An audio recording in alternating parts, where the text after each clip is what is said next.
Sejam bem-vindos, médicos do futuro, a mais um episódio do The Health Tech Show. Você já deve me conhecer, a gente já tá na metade da primeira temporada, mas meu nome é Bianca Miranda, eu sou fundadora da startup Health Tech Brasil e agora do nosso novo podcast, The Health Tech Show. E hoje eu tô com uma convidada extremamente especial, eu me sinto lisonjeada de estar com você aqui, Jo. E também muito feliz de poder retribuir o convite, porque você foi uma pessoa que, quando eu comecei nesse universo de startups, é uma das mulheres que me levantou ali para dar visibilidade e tudo mais. Então, é incrível poder te trazer aqui agora com o poder de voz de te trazer como convidada, né? E não mais só ser a convidada, mas também poder retribuir. Eu que agradeço, super feliz de estar aqui com vocês, uma oportunidade muito bacana e ver seu crescimento também é sempre muito incrível, o quanto você tá deslanchando e cada vez maior. Parabéns. Legal. Mas hoje a gente vai falar de você e de propriedade intelectual, que é a sua especialidade, né? É um assunto muito vasto. Sim. Você quer se apresentar? Claro, vou me apresentar. Bom dia? Posso seguir com Bom dia, a gente bom vai dia? ao ar 10 da manhã. Então... não é ao vivo, mas é às 10. Então é bom dia. Bom dia, eu sou Júlia Pazos, eu sou advogada, especialista em propriedade intelectual, inovação, tecnologia e privacidade de dados. Trabalho com propriedade intelectual já há 20 anos, apesar dessa minha carinha de nova, maravilhosa. Não dá na cara. E sou sócia head da área de propriedade intelectual, inovação e tecnologia do escritório DSMA Azulay Advogados, um escritório que tem no Rio e tem aqui em São Paulo, e a gente atende clientes grandes e de médio porte no Brasil todo. Eu me especializei em blockchain. Em 2016 eu comecei a estudar blockchain e fui para o Instituto Tecnologia e Sociedade. Fui uma das 25 mulheres a criar as boas práticas de blockchain aqui no Brasil. Que chique! E depois disso, estudando cada vez mais, e eu sempre percebia que blockchain teria um impacto em propriedade intelectual. Eu só não sabia como. Perfeito. E aí, agora com NFTs e tudo que a gente vai falar ao longo do podcast, eu entendi e a gente está aplicando e trabalhando muito com isso. Então você está na liderança aí desse movimento, né? Porque, de fato, é revolucionário. A gente até chegou a comentar em outros episódios aí sobre a questão dos cartórios, de autenticação. E também, quando você vai falar, então, de obras de arte, outras coisas. Enfim, a gente já tocou nesse assunto de blockchain várias vezes, mas eu nunca trouxe uma advogada para falar disso, né? E aí eu acho que é legal para nossa audiência. Então, a gente tem muitos profissionais de saúde escutando o nosso podcast, estudantes também. E, além da propriedade intelectual, acho que eu gostaria de acrescentar um pouquinho sobre a LGPD. Privacidade de dados. Exato, privacidade de dados de uma forma geral. Aí, então, quando a gente tá falando de dados em saúde, eles sempre são dados sensíveis. Né? Então, eu acho que a gente podia, de repente, começar falando por aí, não sei se quiser dar um geralzão sobre o que um médico precisa saber sobre isso, um médico tradicional ali que tem aquela clínica, uma clínica de menor ou médio porte, como você mesma falou, de repente até um hospital, porque eu sei que quando a gente entrar no assunto blockchain não vai acabar mais. Não vai acabar mais. Então, vamos começar por aí. Bom, acho que a privacidade, a LGPD, que é a Lei Geral de Proteção de Dados, ela veio muito no caminho do GDPR, que é uma legislação estrangeira e que tem bases fortes para a privacidade de dados. Lembrando que a gente está falando de privacidade de dados pessoais. A gente não está falando de dados corporativos. Certo. E existem alguns tipos de dados que são sensíveis. Quando a gente fala de saúde, todos os dados são sensíveis, justamente porque diz um estado de saúde da pessoa. Muitas vezes, se alguém tem acesso a esse dado, pode dar ou não um crédito, pode aumentar ou não, por exemplo, o valor de um plano de saúde.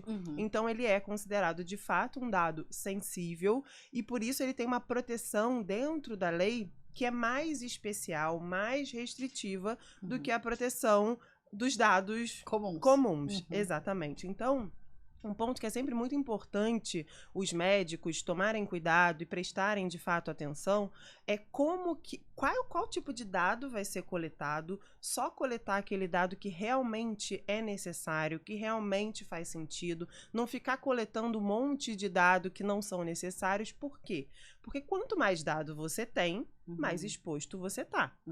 Então, prestar muita atenção e coletar o que é necessário, obviamente, que os dados de saúde, de um exame, enfim, de uma consulta, precisam ser guardados, ter toda uma proteção, então pensar na segurança daqueles dados, ter um time ou alguém, uma pessoa que seja que traga de repente, criptografar os dados de alguma forma, para que se tiver algum hackeamento, esses dados não sejam vazados tão facilmente.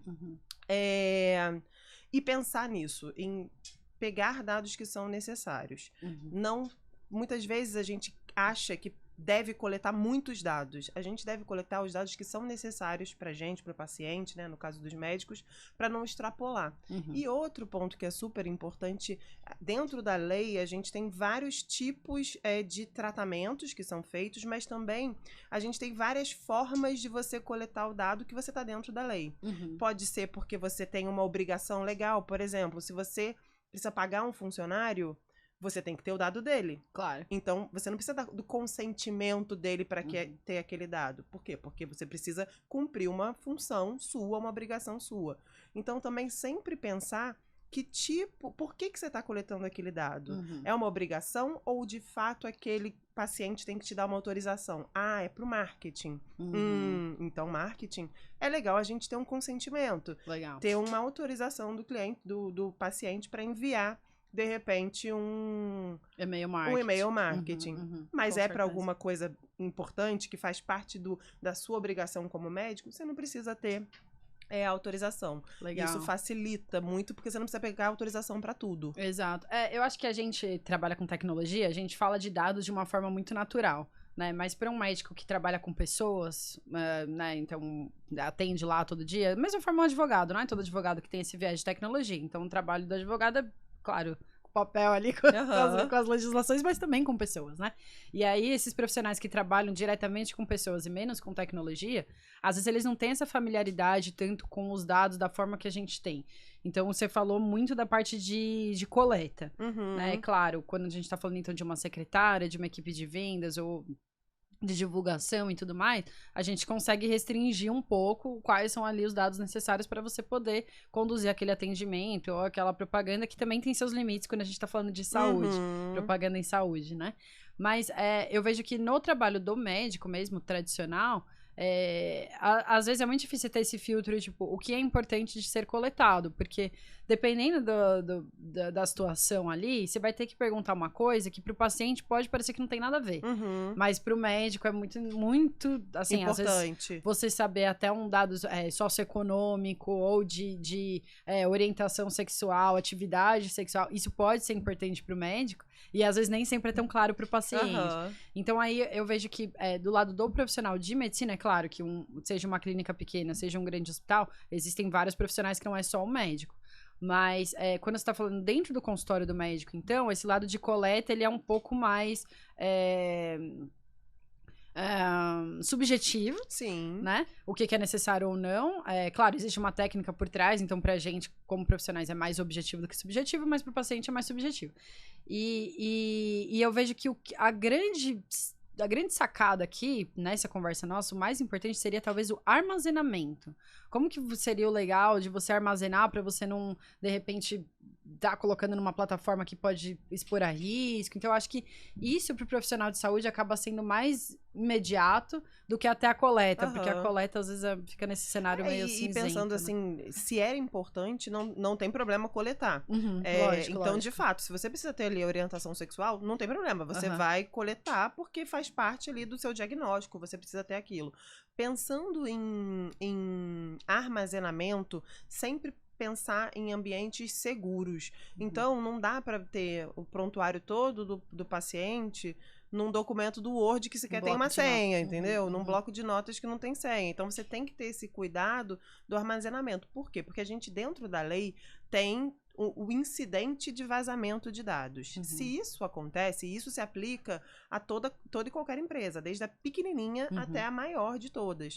Então, tem esse incidente. Se acontece um incidente, quando a Autoridade Nacional de Dados ela vai olhar para se vai te aplicar uma multa, quanto que vai ser a multa, ela leva em consideração como que você estava guardando aqueles dados. Com certeza, sim. Então, isso é muito importante. Então, pensar sempre, se possível, numa nuvem criptografada, ter alguém de segurança da informação, pode ser uma pessoa, mas que entenda, que consiga tratar, colocar aquelas informações de forma segura num determinado lugar. A gente até mesmo, assim, nos próprios celulares tem aquelas pastas seguras, então, se não tiver outro jeito, que seja uma pasta segura dentro do computador ou dentro do celular, para diminuir, para minimizar a possibilidade de vazamento. Ninguém quer ter que pagar uma multa, né? Então, quanto é que é essa multa aí? Ela varia, mas ela pode chegar, ela pode ser muito alta. Milhões, assim, né? Não, milhões, porque ela vai variar de acordo com o tamanho da empresa e de acordo com o faturamento da empresa, mas pode chegar... Eu acho que o limite são 60 milhões. Agora eu não tenho de cabeça, mas é algo nesse nível. Então um hospital poderia pagar 60 milhões se ele sofrer um ataque de um hacker mal intencionado, por exemplo. E expuser dados sensíveis, ainda por cima dados sensíveis, né? Exato, Quando aí a gente piora, fala de né? sensível, piora mais ainda. Não, e aí é legal você, acho que já trazendo um pouquinho ali pro contexto do metaverso, então, né? Porque LGPD também é um mundo, dados é um mundo. Sim. Blockchain é um mundo. Então esse episódio poderia ter 5 horas que a gente ia ficar falando disso o dia inteiro, né? Mas quando a gente tá falando, então, isso foi uma coisa que eu falei lá na OAB e que eu acho que é legal trazer pra cá também. Você mencionou a GDPR, né, que é a europeia. E quando a gente tá falando de, então, agora teve a lei ali da telemedicina regulamentando, então falando que a gente vai atender só em território nacional. Isso já tá bem documentado, então o médico aqui vai atender só aqui, por telemedicina, isso é legal. Se você for atender alguém da Argentina, pode já não estar dentro da regra, né? E aí, enfim, a gente vai ter que navegar esse espaço, porque quando você tá falando do digital, né? E aí, se confunde muito. Entendeu? Não tem território, né, na verdade. Exatamente. Então, isso é uma coisa importante. A GDPR é uma lei extremamente restritiva lá na Europa, mas eu, construindo um metaverso aqui no Brasil, não tenho como garantir que não vai ser um europeu que vai entrar e vai usar. Então, e aí a gente tem uma questão, porque o Brasil também, por mais que, por exemplo, se for um estrangeiro, mas estiver em território brasileiro, a LGPD se aplica. Então, a gente tem que pensar, eu não sei exatamente como que é na GDPR, imagino que seja igual, porque a LGPD se baseou no GDPR. GDPR. Chique, gente. Aí, também, já tô pronta pra... Tá tudo... no The Health Tech Show. Chique. E então eu imagino que também um europeu, agora falando assim, fisicamente, estando no Brasil, o GDPR se aplica também, né? Eu imagino que sim. E aí, quando a gente fala de território em metaverso, não tem território, mas a gente tem pessoas de nacionalidades. Isso agora é uma pergunta surpresa. Se não quiser responder, não tem problema, porque a gente não combinou essa pauta, mas me lembrou... Meu Deus! Me lembrou essa história das empresas de tecnologia que muitas vezes procuram outros territórios porque os impostos são menores, e aí, enfim, a mão de obra é mais barata e tudo mais. E muitas vezes por causa da regulação, que às vezes é mais flexível também, né? E aí teve aquela história, por exemplo, do Telegram, que eles foram, não sei pra que país, pra fazer a sede deles lá, de uma forma que eles poderiam burlar algumas regulamentações dos Estados Unidos, por exemplo, que eu imagino que os founders fossem de lá, não tenho certeza. Eu acho que sim. Mas eu acho que eram, ou da Europa, não sei, era de algum lugar que tinha mais lei do que onde eles resolveram fundar a empresa, né? E aí, então, eu acho que é um bom exemplo de como navega. Não sei se você tá a par desse caso do Telegram, não, me conta. Eu não sei direito também, então eu trouxe como exemplo, mas porque eu vi por cima, e é justamente essa questão... Mas teve algum escândalo, no fim das contas? É justamente essa questão, assim, o Telegram, se eu não me engano, ele é criptografado, assim como o WhatsApp, e acho que o Discord também não sei, mas esses aplicativos de mensagem hoje em dia, a maioria é criptografado. Sim, ponta a ponta, né? Justamente porque se vazar uma conversa secreta aí, pode dar um problema muito grande, né, pra empresa. E aí, parece que se a empresa, tudo bem, ela é criptografada, mas ela é nos Estados Unidos ou em um país que tem isso bem regulamentado, se a lei, um juiz ou alguém mais acima ainda, pedir pra acessar aquela conversa... Tem que abrir. Aqui no Brasil é assim. Entendeu? E parece que no país onde o Telegram foi instituído, não agora, tem. Eu tô me lembrando disso agora. Foi alguma coisa que eu me lembro que foi meio que o Telegram tava se negando a abrir diversas conversas até por conta de fake news, etc. Isso, é verdade. É verdade, lembrei agora. Então aí é uma coisa que fica assim, né? Fica, então, esse território nebuloso que a gente tá navegando agora. como que a gente vai lidar com isso, né? E eu acho que se aplica muito também a metaverso. A gente não sabe ainda como é que vai ser. Porque, vamos supor, agora entrando em propriedade intelectual. Sim, vamos lá. Quando a gente fala de marca, ela tem validade nacional, territorial, né? Porque pode ser uma marca da União Europeia, por exemplo. Então, se você tem a marca registrada no Brasil, ela vale para o Brasil. Você tem exclusividade no Brasil. Legal. Vamos supor que alguém, num metaverso, que a base é nos Estados Unidos, viola a sua marca. Como é que você vai conseguir impedir essa violação se você não tem registro, de repente, naquele país? Exato. Então, a gente já está enfrentando isso já está acontecendo, e uma coisa que eu tenho visto e que eu oriento os meus clientes é, quando você é uma plataforma de metaverso ou quando você é uma empresa que vai entrar em metaverso com a sua marca, você tem que entender minimamente onde está aquela plataforma e pelo menos registrar onde está essa plataforma também.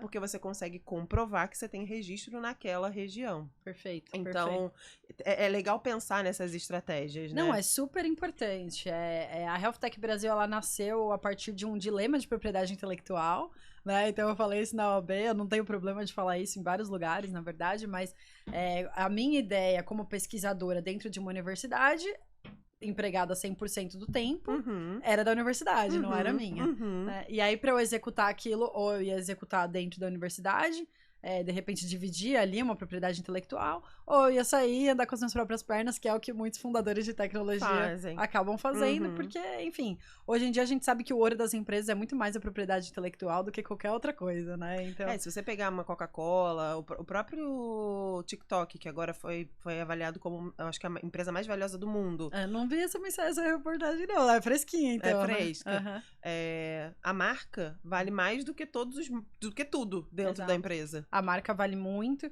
E aí, quando a gente tá falando de tecnologia, você criou novas tecnologias, aquela nova tecnologia, às vezes patenteada, ou que seja só um copyright, um direitos autorais aqui no Brasil, também vale bastante. Muito. Né? Você vê um Microsoft Office, Sim. por exemplo, né? Tudo em cima da licença daquilo que eles criaram. Sim. Né? Então, para as empresas de tecnologia, isso é muito importante. E aí, lá nos Estados Unidos, então, começou essa história de quero abrir uma startup, vou abrir uma startup, todo mundo ao meu redor falando para abrir startup, então eu vou abrir uma startup. E agora? O que eu faço com essa ideia maravilhosa, que vale talvez milhões, todo mundo quer esses milhões aí, deixa eu ver como é que eu vou registrar isso. Menina, e aí lá eu, estrangeira, não conhecia quase ninguém. Quem eu conhecia era de outro estado, e lá ainda muda as leis de estado para estado. Muda. Então eu fiquei totalmente sem orientação jurídica e foi um dos principais motivos pelo qual eu resolvi voltar para o Brasil para abrir a empresa aqui. Não foi o único. Sem contar que uma orientação jurídica americana é uma pequena fortuna. Bom, a gente falando no telefone, eu chamei a Ju aqui para conversar. E aí é lógico que eu tenho algumas dúvidas de propriedade intelectual da nossa empresa e comecei a tirar com ela, né? Eu falei, Ju, posso abusar um pouquinho dos seus conhecimentos? Vamos conversar aqui um pouquinho. E ela, lógico, muita gente topou, né? Tirar minhas dúvidas e tudo mais. E aí eu falei pra você no telefone, né? Bilando, estaria já rodando taxímetro, bilando hora, e depois ia chegar a fatura, né? Porque nos Estados Unidos você conversou ali com o advogado no telefone, ele vai cobrar até aquela dúvida que você vai tirar por telefone. Sim. É bem assim mesmo lá. Mas eu consegui, com alguns escritórios de patente, fazer aquela primeira consulta pra entender. Busca. E aí, nisso, eu falei, cara, não vai dar. Muito caro. É muito caro. Aqui no Brasil é caro, mas nos Estados Unidos é muito caro. Eu costumo falar até para os meus clientes que querem fazer um depósito fora do Brasil, você tem que entender, tem que ser muito importante aquele território, porque não é só o custo que você vai ter para apresentar o pedido. Depois você tem que cuidar. É um processo. É um processo. Você tem que pagar todas as taxas. Pode ter um recurso. Alguém pode entrar com um subsídio ao exame. Você vai ter que responder. No e meu não vai caso, ser barato. Poderia ser a própria universidade. Poderia ser a própria. Poderia, né? Sim. Muito. Exato. Então, era assim, possível ser. Exato. Então eu vi que ia ser um processo muito caro. Né? E isso foi um fator, assim, decisivo para eu resolver voltar pro Brasil mesmo. Ainda não preenchi o processo de patente, então, ó, você que tá assistindo o podcast, eu vou aproveitar e fazer 2 chamadas.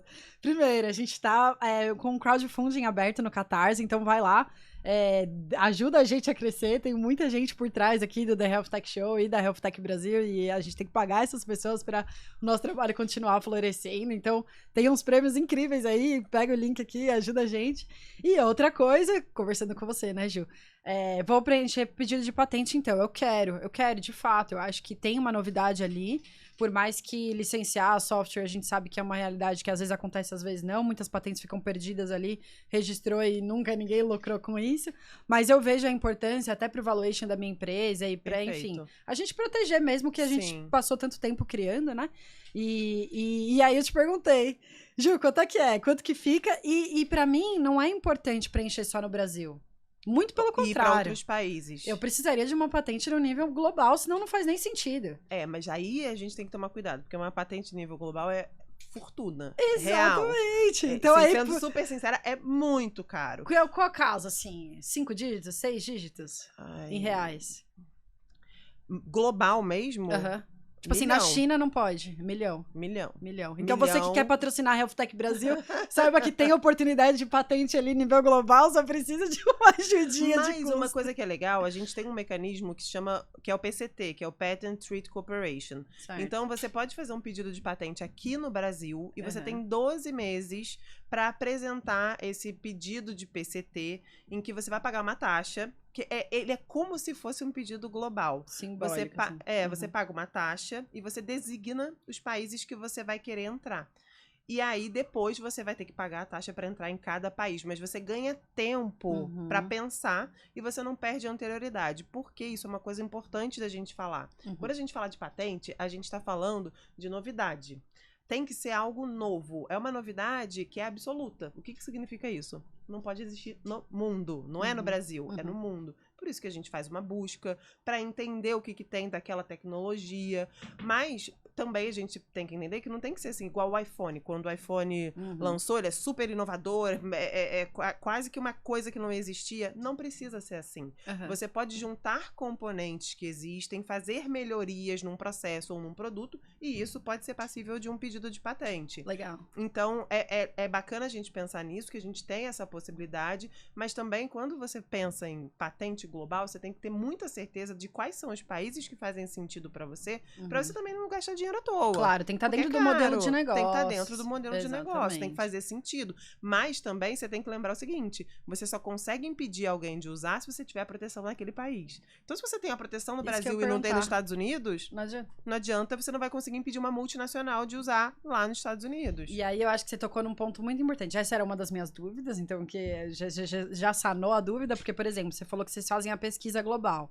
Né? Então, senta lá, procura aquela invenção no mundo todo, e se você vê que existe uma invenção nos Estados Unidos que nunca foi patenteada no Brasil, a gente vai patenteá-la no Brasil, provavelmente, ou não. Que é de alguém? Já é de alguém lá, mas tá registrado só lá. Não foi patenteado aqui. Então, esse que é o problema. Como a novidade ela é absoluta, o cara do NPI, vamos supor que você pegue exatamente o que tá lá nos Estados Unidos e traga pro Brasil. O cara do INPI, o examinador, que é o Instituto Nacional da Propriedade Industrial, ele faz uma busca global. E se ele entender que tem, se ele vai identificar aquele pedido. E não tem novidade em cima daquilo. Ele vai entender que não vai ter novidade, porque é algo que, apesar de não estar protegido no Brasil, já existe no mundo. Agora, o pulo do gato é o seguinte, esse cara que não protegeu no Brasil, ele vai ter dificuldade de te impedir de usar aqui no Brasil, porque ele não tem a exclusividade. Então, esse é o grande problema. Você pode até não conseguir ter a sua patente, né? Aqui, por conta de uma coisa lá de fora. Mas se ele não tem protegido aqui, como que ele vai te impedir de usar? E aí vira uma briga judicial gigante. Uma bola de neve. Uma bola de neve, mas que muito provavelmente ele pode perder. Porque ele não protegeu aqui. Então, o inverso também se aplica. Se você quer impedir alguém nos Estados Unidos, você tem que ir lá e proteger nos Estados Unidos. Com certeza. Então, você vê que é uma decisão estratégica ali que acaba até... E aí eu acho que isso é interessante a gente já trazer para o contexto da revolução da blockchain. Sim. Porque você vê como isso fica restrito. Né? Então, se naquela época teve uma invenção ali, uma novidade, eu tivesse dentro de uma empresa grande, como eu estava, e tivesse pedido patente através dessa empresa, provavelmente teria acontecido. Né? E aí, até a nível mundial. Uma grande empresa consegue fazer isso. Vai sair metaverso ali, sei lá, IBM, Meta, Apple. Todos eles já têm pedido de patente ou patente concedida. De qualquer produto, de você ver qualquer coisa na mídia, já tem lá no escritório, já tá Tem. preenchido. E aí, até só pegando um gancho, hoje, se você for no Google Patents, que é uma ferramenta de busca que não é ruim, mas não é a melhor de todas, mas você Simples. consegue verificar, tem mais de 2.500 pedidos usando a palavra metaverso. Uau! E podem ter vários outros, e provavelmente existem, que são de metaversos, mas que não usam a palavra metaverso no seu título ou dentro do seu Como aquela que eu te mandei, relatório. por exemplo. Exatamente. Exatamente. Exato. E, nossa, que legal. Vai ser o título do podcast, então. Já existem 200 pedidos de patente no metaverso. 2.500. 2.500? Nossa, meu Deus do céu. É pior ainda do que eu imaginava. São muitos. Você vê, eu São vi até muitos. umas coisas de banco ali, JP Morgan, parece que teve uns pedidos. Tem. A Disney tem um super bacana até. Legal, legal. Já foi concedido. E aí, o que é legal a gente falar?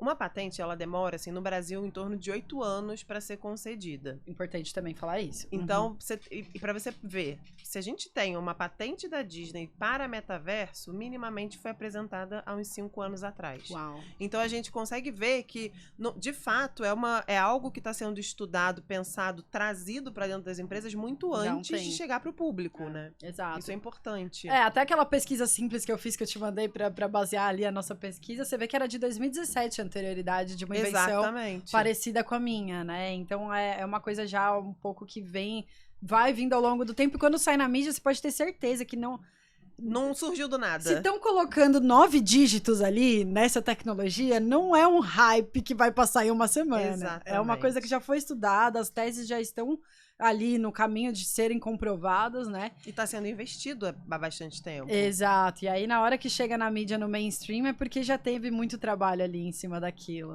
E aí, até pensando com relação às marcas também. Você vê que a proteção para marcas que estão ligadas a metaverso, a NFTs, a todo esse universo de Web3, estão acontecendo há bastante tempo. Sim. Já tem várias marcas concedidas, inclusive. Já tem disputa judicial de marca por conta de problemas de metaverso. Então, depois eu posso até falar alguns casos que são interessantes. Mas é isso. Tá acontecendo há muito tempo.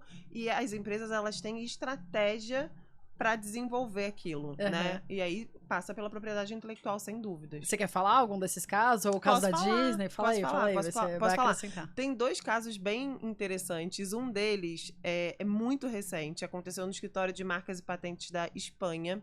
E a marca da Burberry, sabe aquela maravilhosa? Aquele xadrezinho lindo que as mulheres amam. É a marca deles, é a né? marca Igual deles. o azul da Tiffany é o... Exatamente. Foi indeferida para NFT.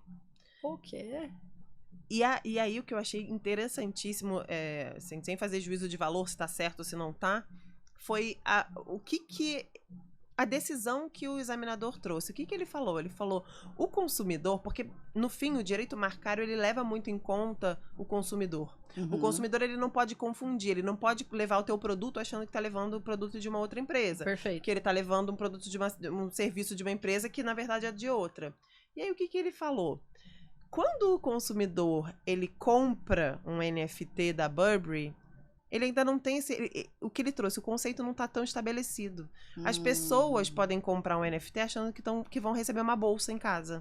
Elas podem comprar um NFT achando que vão receber um... Não achei bom esse argumento aí, não. É polêmico. Eu acho totalmente fora da legislação.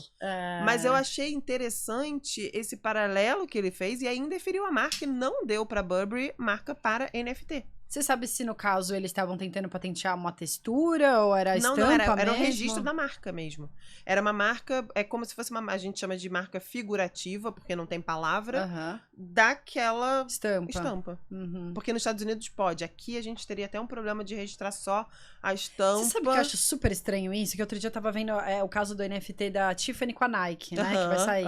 E aí eu descobri, por causa desse caso, que aquele azul da Tiffany é patenteado há não sei quantos milhares de anos. O azul da Tiffany, ele é registrado como marca nos Estados Unidos. Aqui no Brasil, a gente não existe registro de marca de cor. Cor? Porque como assim, gente? Tudo bem, naquela época, era o quê? 1800, 1700, sei lá. Você criar uma cor nova ainda era uma novidade. Eu entendo a história por trás. Mas nos Estados Unidos você pode ter uma marca registrada que é uma cor, se você desenvolveu uma cor. Lógico, você vai chegar com, sei lá, um vermelho hoje em dia temos normal, hoje mas em aqui dia no já Brasil não mais. pode. É lógico. Você pode registrar no conceito. Então, por exemplo, se você for registrar sua marca com todas as cores, beleza. Mas você não vai ter exclusividade desse azul. Não existe isso aqui no Brasil. Eu acho estranho, assim, particularmente, mas... É diferente, é realmente diferente. E isso é legal, né, de trazer, porque quando você tá falando, então, de ter um negócio que extrapola ali os limites de território nacional, cara, você se depara com tantas diferenças, e as jurídicas, eu acho que elas são, assim, as mais... São gritantes. As que mais trazem dor de cabeça, e como é difícil você achar um profissional que entenda dessas várias, enfim, nuances que existem quando você tá extrapolando a barreira de território. E aí é legal, a gente precisa sempre trabalhar, por exemplo, eu tenho um hub de escritórios fora do Brasil, que são parceiros e que trabalham junto. Óbvio, eu não tenho como conhecer a legislação a fundo de todos os países, mas quando você conta também com parceiros que, por exemplo, eu tenho uma dúvida pontual, o cara vai lá e me dá a resposta, me responde, ajuda o cliente num ponto, eu acho que isso também traz segurança para quem tá querendo investir em todos os países, Com né? certeza. Em vários países. Com certeza, assim, eu vejo que claro, ninguém vai saber nada nos mínimos detalhes, tudo nos mínimos, tudo e nada, não vou entrar nesse debate filosófico, mas ninguém vai saber os mínimos detalhes de tudo, né? E é o que você falou, você tendo uma noção geral e os contatos nos lugares certos para tirar dúvidas pontuais já te coloca em outro patamar como profissional, né? Já te dá uma capacidade, assim, de conversar com uma pessoa que vai criar uma startup, por exemplo, em outro nível. Sim, se você sentar com um advogado hoje que só entende de Brasil, ele não tem muita validade pra mim. Não funciona. Exato, o meu negócio é global. Então não fica difícil da gente navegar. Vou fazer uma pausa aqui pra chamar a palavra do dia. Solta aí, produção.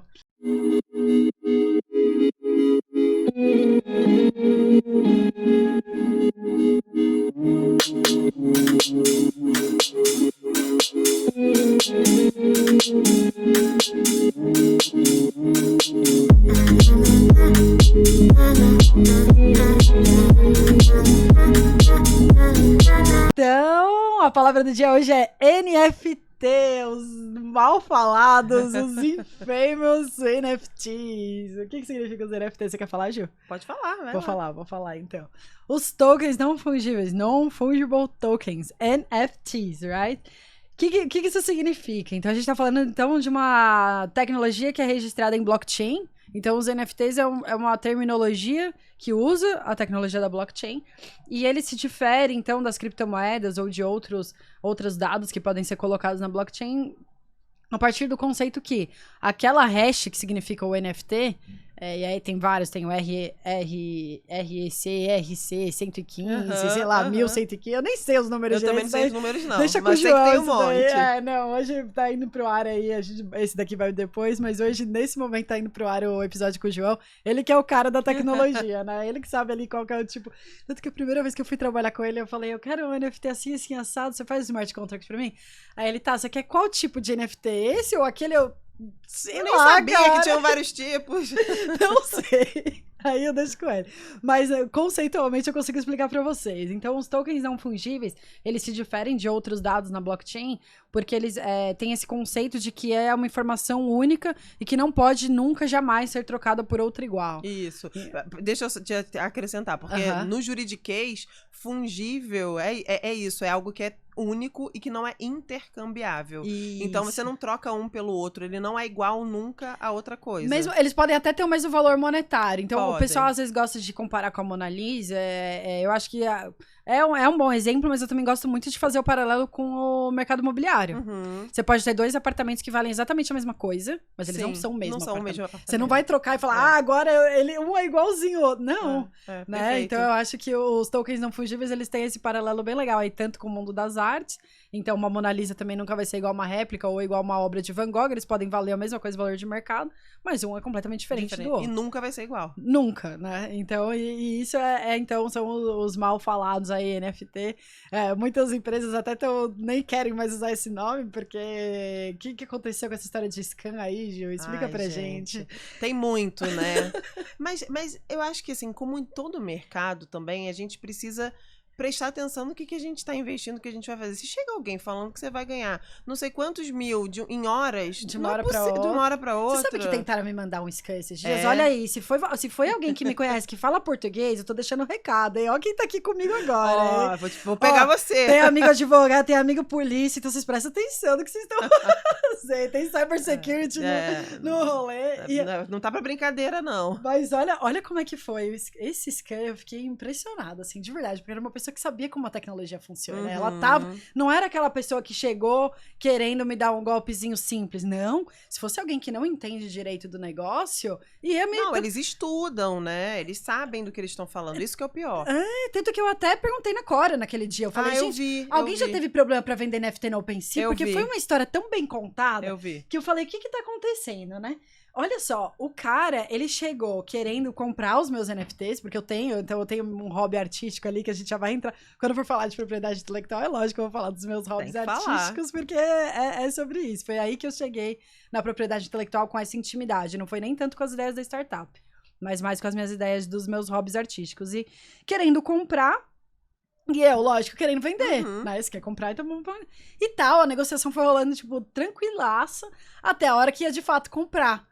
Ah, não, tô tendo um problema aqui, blá. Aí queria que você transferisse sem pagar? Pior, não, eu falei que eu poderia fazer isso. Porque, veja só, é uma obra que eu faço ali, tudo bem, já se ofereceram pra comprar, pra me divulgar pra investidor de fine art e tudo mais. Eu falo, gente, não, aqui é arte pela arte. Minha mãe é artista plástica, professora, fala, eu não faço pensando em vender, eu faço e assim, se vender é legal, se não vender, tudo bem também. Eu tô fazendo ali pra meio que uma válvula de escape, sabe?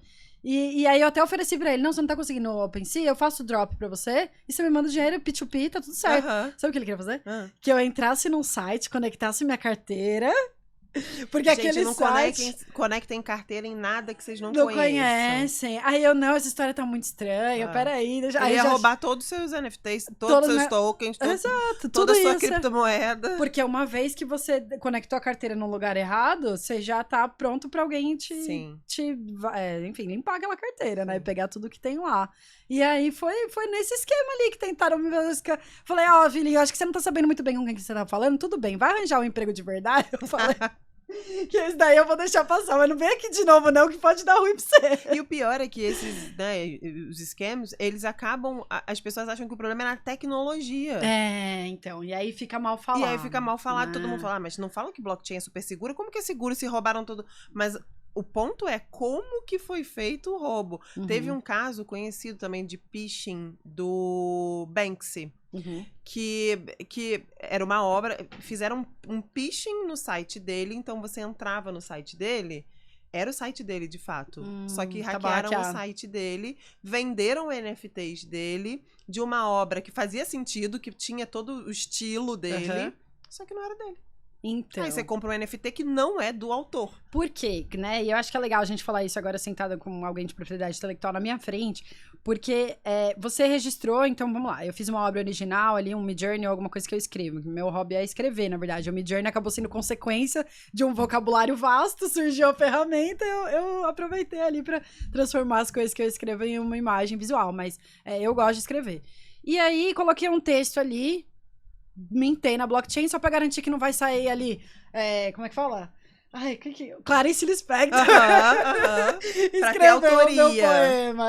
Não, eu nunca gostei disso, tanto que eu tenho um amigo que é artista plástico muito famoso e ele, assim, bombou de uma hora pra outra, porque realmente ele é muito talentoso, né? E aí, uma vez conversando com ele, ele falou, Bianca, eu acho que você tem que colocar as coisas que você escreve, isso foi antes da pandemia, na internet, porque você só vai saber se realmente o valor artístico é legal a partir do momento que você começar a receber feedback do público, né?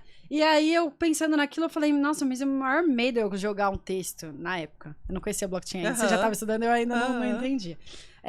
Eu não quero jogar na internet e aparecer ali que outra pessoa escreveu. Então, foi a partir daí que eu tive essa intimidade com a tecnologia e entendi o valor da propriedade intelectual nesse cenário de NFT, blockchain e tudo mais. E aí, falei, não, beleza, então vou começar a publicar umas coisas. Nem saiu muita coisa ainda, mas uma outra eu já joguei. E tá, beleza, escrevi uma frase lá, publiquei, fiz um smart contract, joguei ali na internet. O que garante que alguém não vai pegar a mesma frase, escrever com a mesma fonte, mintar em outro lugar E falar que aquilo também é a obra original que foi eu que escrevi? Nada. Nada. Nada garante isso. E aí é que tá a problemática toda. Eu acho que, na verdade, as pessoas precisam também entender o conceito de não infringir o direito das outras.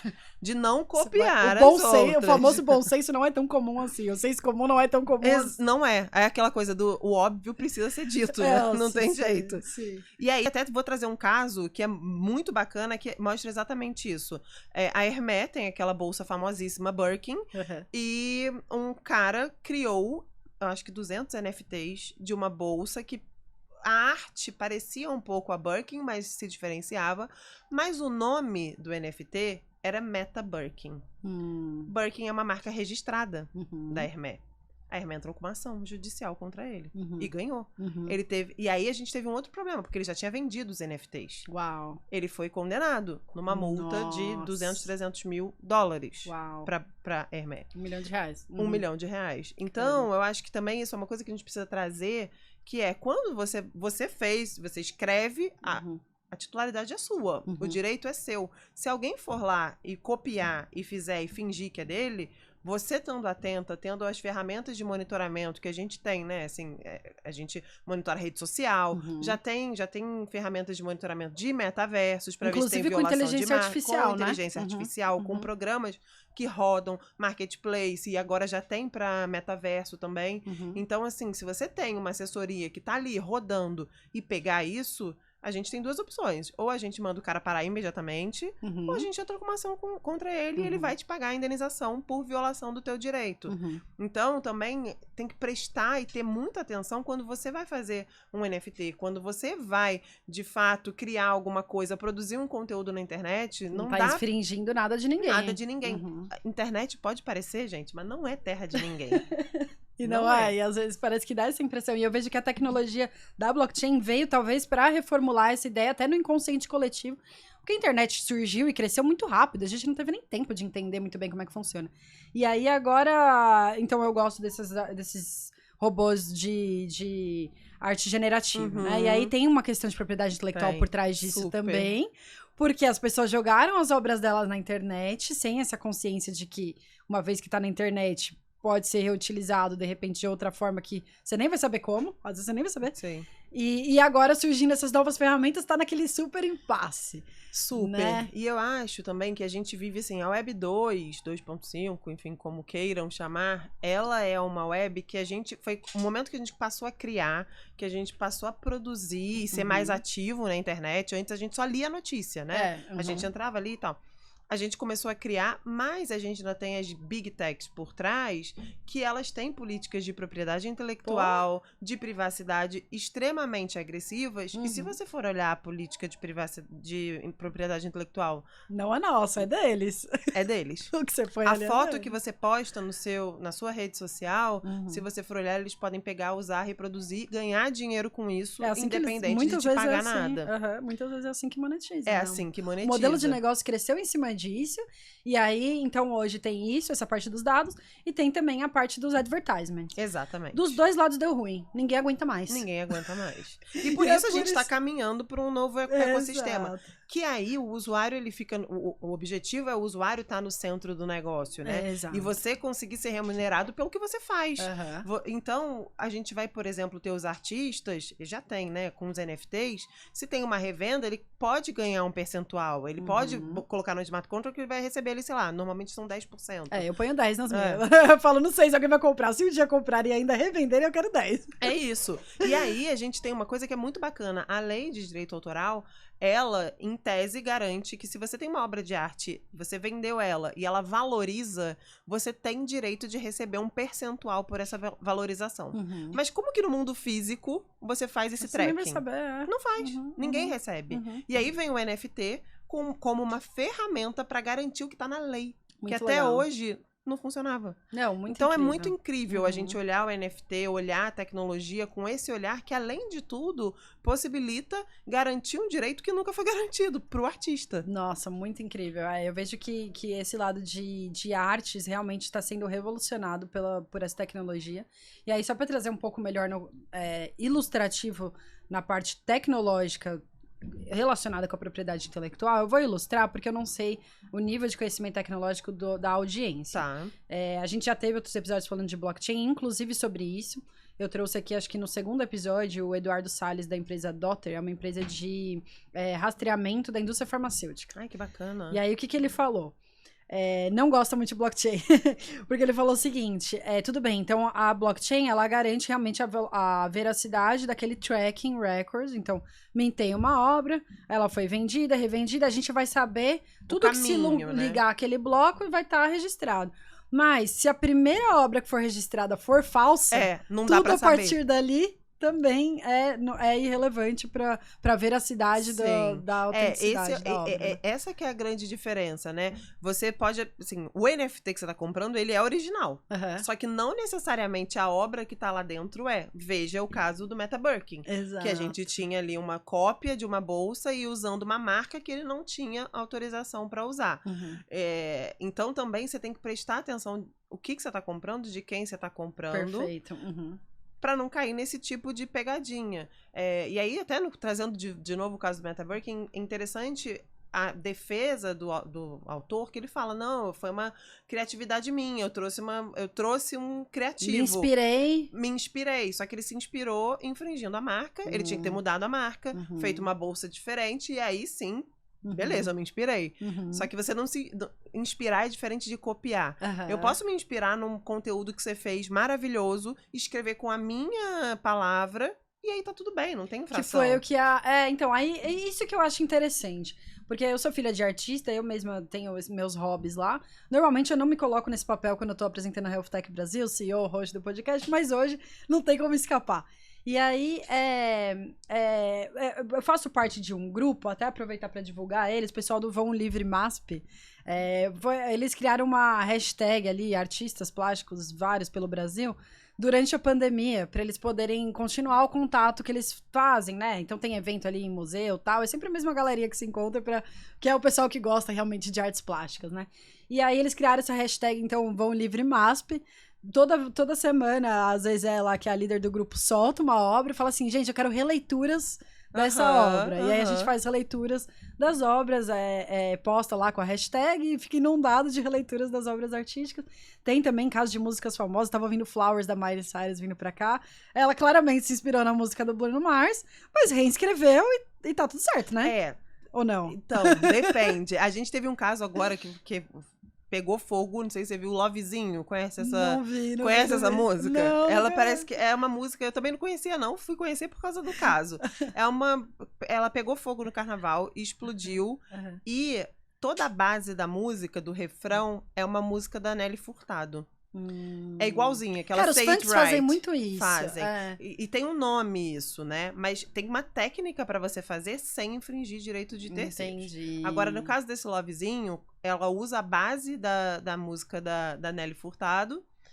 E você ouve uma e ouve a outra, você entende que a letra é diferente. Mas a base, o som é igualzinho. Tem outros casos, assim, já acontece isso. E aí, direto, maravilhosa, né? que a Nelly Furtado fez a dancinha oficial, né? Que tem dancinha do TikTok dessa música.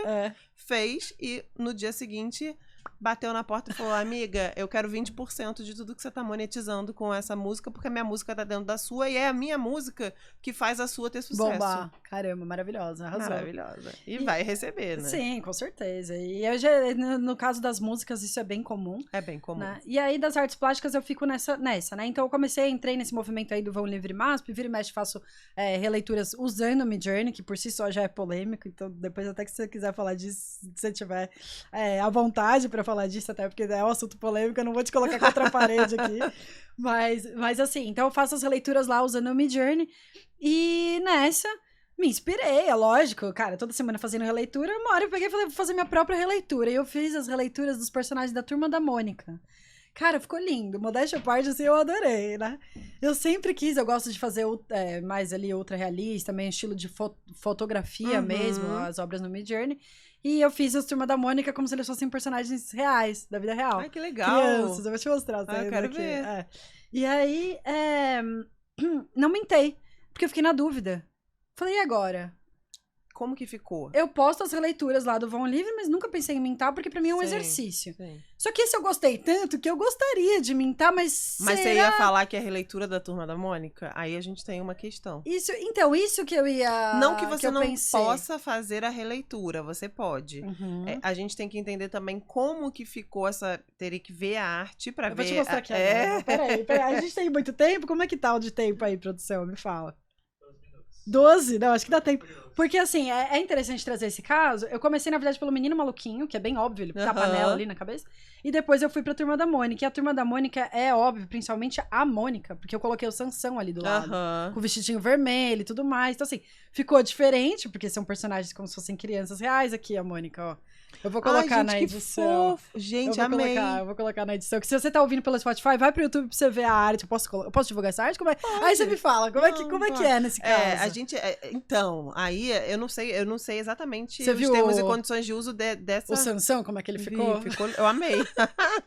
Ficou muito legal. Aliás, teve uma releitura da Turma da Mônica agora, eu não sei se foi autorizado ou não, com crianças reais, pra falar de diversidade. Muito legal. Vou dar uma olhada. Muito legal. Mas aí eu precisaria, por exemplo, pra mintar, eu precisaria falar com o Mariste Souza? Tem autorização pra usar. Por exemplo, se você falar que é uma releitura da Turma da Mônica, muito mais até pela marca Turma da Mônica do que qualquer outra coisa. Lembra do caso Meta Birkin?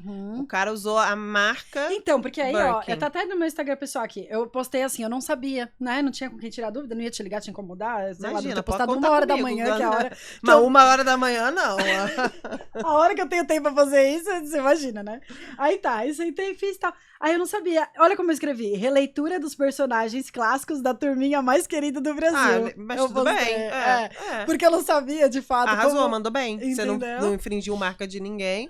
Tudo bem que aí a gente tá falando também que você postou na sua rede social, não monetizou. Então, mas diferente. tudo isso foi pensado pra não infringir o artista. Exato, porque você conhece de certa maneira, né? Você sabe como funciona a API.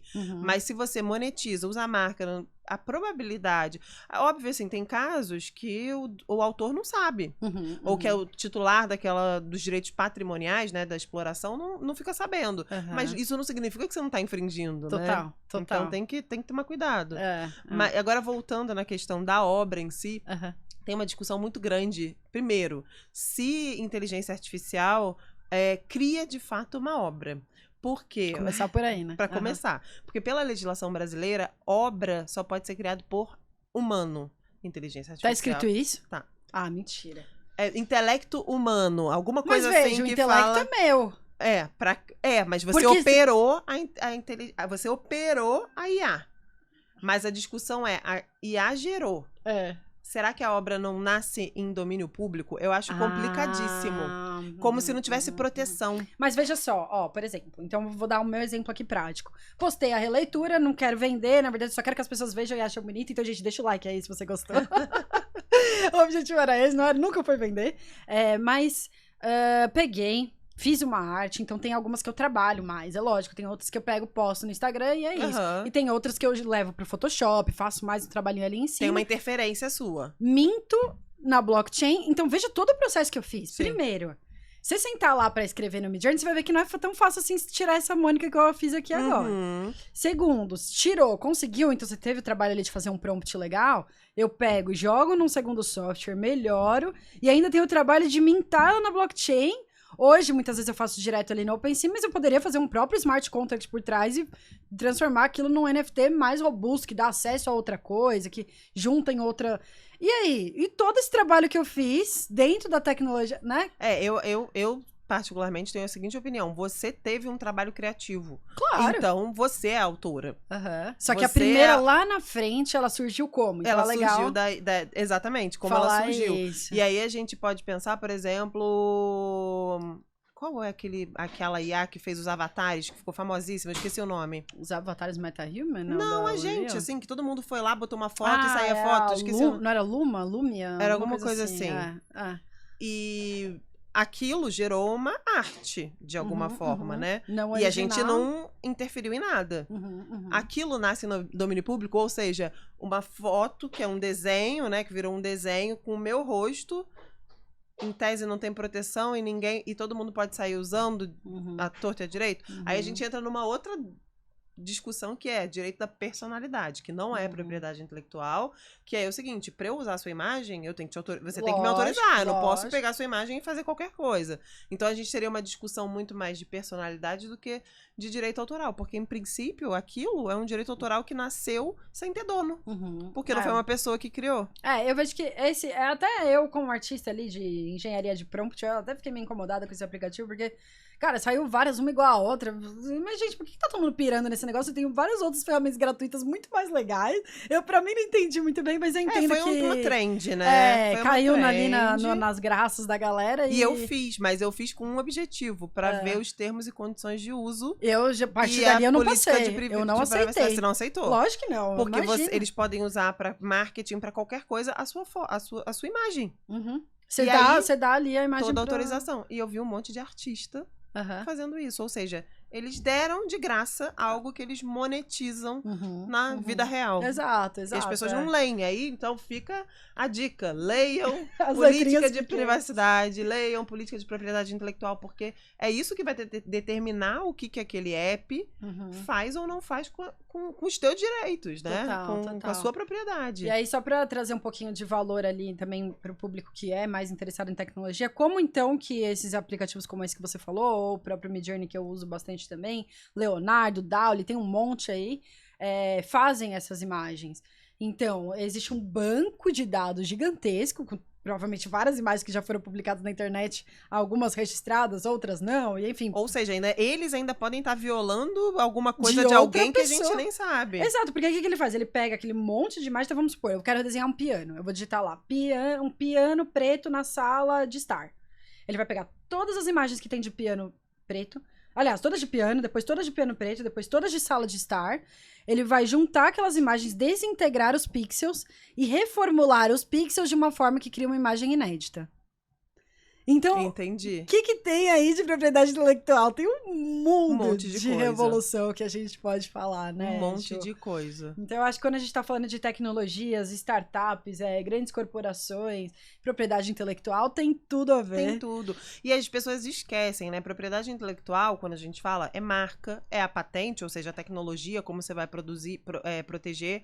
Tem desenho industrial que todo mundo esquece. Então, a gente falando de metaverso, os óculos de acesso a metaversos, aquelas manoplas podem ser protegidas, o design pode ser protegido se ele for inovador. A gente está falando de nome de domínio, do www. Isso é uma propriedade intelectual também. A gente fala de software, o software ele é uma propriedade intelectual. A gente fala de conteúdo de internet, que é um direito autoral. Então, no fim, todo modelo de negócio hoje tem muita propriedade intelectual. Muito. E não sabe, e não explora, e não monetiza muitas vezes. Total. E isso foi uma coisa que eu aprendi lá no Texas. A Pitch Competition lá era um prêmio bem grande. E aí eu tive que assinar um monte de coisa, tive que assinar um Disclosure Agreement. NDA. Não, um DA. Um Disclosure Agreement pra participar da competição. É lógico. Ah, sim, faz sentido. Eles vão proteger a propriedade deles. Óbvio. Só que foi aí. Eu falei, mas eu tenho que assinar esse negócio todo só pra entrar na competição? O que tem aí? E aí eu comecei a ler, porque eu sou curiosa, né? Não parei até hoje. Eu continuei, mas assim, eu vejo que muita parte do sucesso da Health Tech Brasil vem disso, porque eu tenho esse conhecimento, eu guardo as minhas cartas, não é todo mundo que sabe as cartas que eu tenho aqui, nem é todo mundo que vai saber. Ajuda. Eu sei algumas. Tamo junto, você sabe algumas e vamos continuar trabalhando juntas com certeza. Agora eu queria que você deixasse um espaço aí pra alguém como eu, que tem uma startup ou que tá com algum dilema de propriedade intelectual, como que eles te acham, como que eles têm esse privilégio de sentar e conversar com você igual eu tô fazendo agora, Ju. Bom, primeiro que vai ser um prazer. Eu no Instagram, eu sou @jupazos, P-A-Z-O-S. No meu LinkedIn, facilmente me encontra também como Júlia Daver Pazos. Júlia Pazos, você vai achar. Aqui eu acho que vai ter meu nomezinho, então é fácil de achar. Me manda um direct, a gente troca WhatsApp, não vou dar não vou abrir meu dado aqui meu dado quase sensível dado aqui, mas eu tô super à disposição e podem contar comigo. Eu sou encantada, apaixonada por propriedade intelectual e por tecnologia, por Web3, por todo esse ecossistema. Então, eu faço questão de estar presente em quem está construindo, estar junto com os builders e ajudar e auxiliar, de fato, na proteção e na não infração da propriedade intelectual. Porque Perfeito. às vezes a multa é pior do que vocês imaginam. Com certeza, não. E eu sou muito grata a toda a ajuda que você já me deu. A gente com certeza vai continuar trabalhando juntos. Com certeza. E eu queria aproveitar, então, deixa um recadinho aí pro público, quando você vai dar uma mensagem de impacto, uma sugestão de... Uma mensagem de impacto. Livro, de filme, fala alguma coisa. Livro, de filme. Quem se inspirou e você falou assim, nossa, eu quero ser igual a Júlia quando eu crescer. Soco, pô, agora você me pegou. Uma mensagem de impacto pra alguém se inspirar, difícil. Ou um filme, um livro, alguma coisa que tenha te inspirado pra fazer que você seja essa pessoa maravilhosa que você é hoje. Não, eu acho que são duas coisas que hoje eu vejo, assim, como diferencial. Primeiro, a gente tem que, pensando em tecnologia, nessa revolução que está acontecendo, a gente precisa estudar. A gente precisa entender do que a gente está falando. Não adianta você querer atuar em algo que você não entende. Então, eu acho que essa é a primeira coisa. Se você está interessado, se você não faz parte desse mundo ainda, estuda. Senta o bumbum na cadeira e estuda. Não tem maior arma do que a gente saber do que a gente está falando. E eu acho que foi isso que me trouxe até aqui e que me fez ser uma das pioneiras em propriedade intelectual, em direito, a falar de blockchain, a trazer todo esse universo para dentro, para aproximar. E eu acho também que a gente tem que ser verdadeiro. Ser a gente, não ter vergonha de sermos quem somos e ser parceiro. Parceria constrói as coisas. Ninguém cresce sozinho. Não dá. E proteger a sua propriedade intelectual, né, queridos? Que é o nosso ouro, né? Que é o nosso ouro. Ontem eu tava lá no evento da Bossa Nova Investimentos. Você foi? Era pra eu ter ido, eu não consegui. Poxa, menina. Mas semana que vem a gente tá no Rio, né? Foi bem legal. Semana que vem a gente tá no Rio juntas. E aí, eu tava lá e aí começaram, lógico, perguntar de modelo de negócio. O nosso MVP do produto estrela ainda vai entrar no mercado, mas a gente já tá vendendo algumas outras coisas, serviço de mentoria, então você quer entender mais de Web3, modelo de negócio aí, vem com a gente na mentoria, tem vários tipos, desde iniciante até o pessoal de grandes corporações.